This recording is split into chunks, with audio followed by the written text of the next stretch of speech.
We are now here in Izor at the Solomon's Temple. It was finished, I think in 2019 or something, in the cost of a couple of 2 million or something dollars. And well, there's lots of symbolism in all this, and the stars of David, and etc., etc., etc.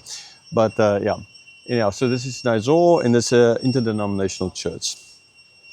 Exodus chapter 15, verse 12. You stretch out your right hand, the earth swallowed them. Now, this is a good question, right? Okay, the earth swallowed them, but they were drowned in water. What is Moses up here now? Okay, I can think of something that happened at a later stage where there were these people who stood up against Moses, and ultimately they were like picked, and the tribe, then the family group, and ultimately now the group of people who stood up against, and then the earth and etc. swallowed them. Now, if that is what is being mentioned here, then this song in its final form could not have been sung on this form, could not have been sung immediately after the death of Pharaoh there in the sea. Okay, so I mean, because that only happened later. So if this is pointing towards that, then this song had to be written at least after that instance. And then it's not written here, and that's not going to make a real lot of sense, because this is written here by Moses as concerning not those guys but Pharaoh here, okay, because it's these people who try to do all of these things against God.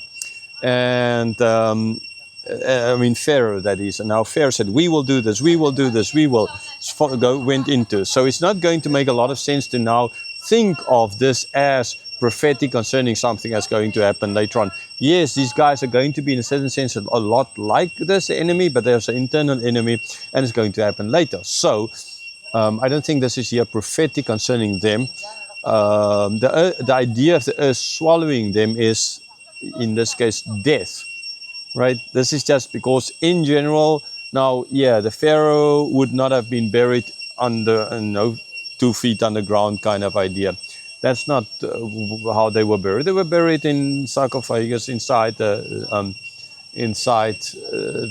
pyramids, right? Depending on the kind of Pharaoh, etc. But that would be so not in the ground like we are buried today. Not even Jesus was buried in that way, right? But other people, especially maybe not the highest ranking, but the soldiers, now they might have been buried, understandably, in such a way.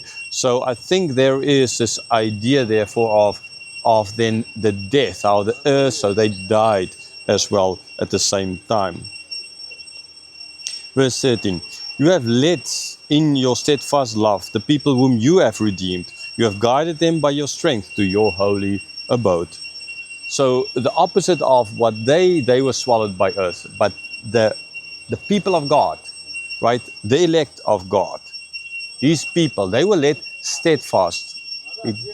Now, from the people's point of view, it didn't really feel like that. They were like, everything had to be done fast. We can't even eat bread, normal bread. We had to eat unleavened bread. They kicked us out. We were running out kind of idea. We were moving out. And then it sure as hell didn't feel like them or seem to them as if they were led in this wonderful, brilliant, perfect way. Now, yes, from God's point of view, where there was a fire, there was a cloud, all of these things to help heat up, cool down, how the people gave, etc. Right?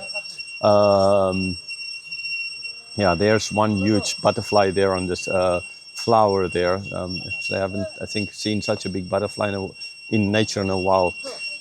Okay, but let's get back to this then. So what could have felt for them, how they would have felt about this, ultimately, it's not the important point. What actually was happening, I mean, we know God didn't lead them that way. God didn't lead them this way, so they do not immediately in a war.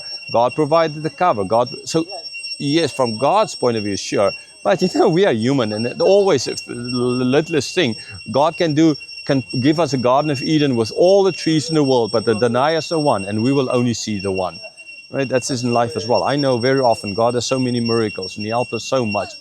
And then ultimately it is when one thing goes wrong, you're like, oh no, God, why? Kind of idea, right? That is just us as humans.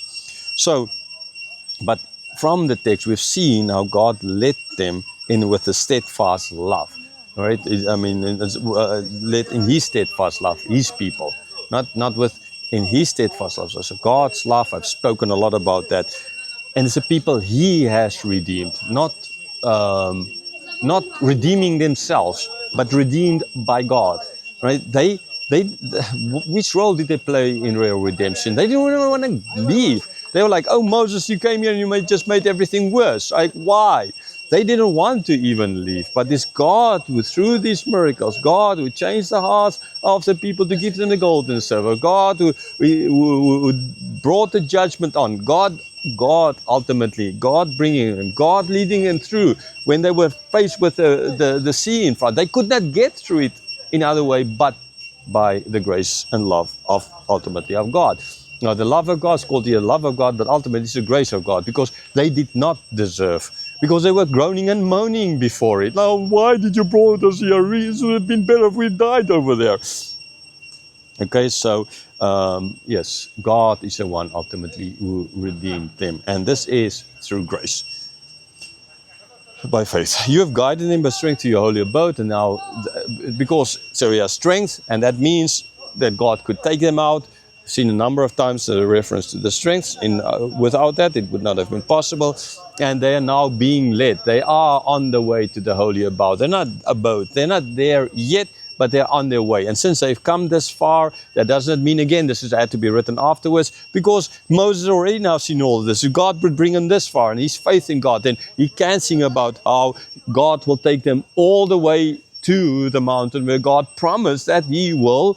Remember a promise that was made to Moses earlier, that God will lead and bring him back here. That would be the sign. And God has done everything, and they also know God will. And so therefore Moses could, in this prophetic way, speak as if they were already led to that holy abode.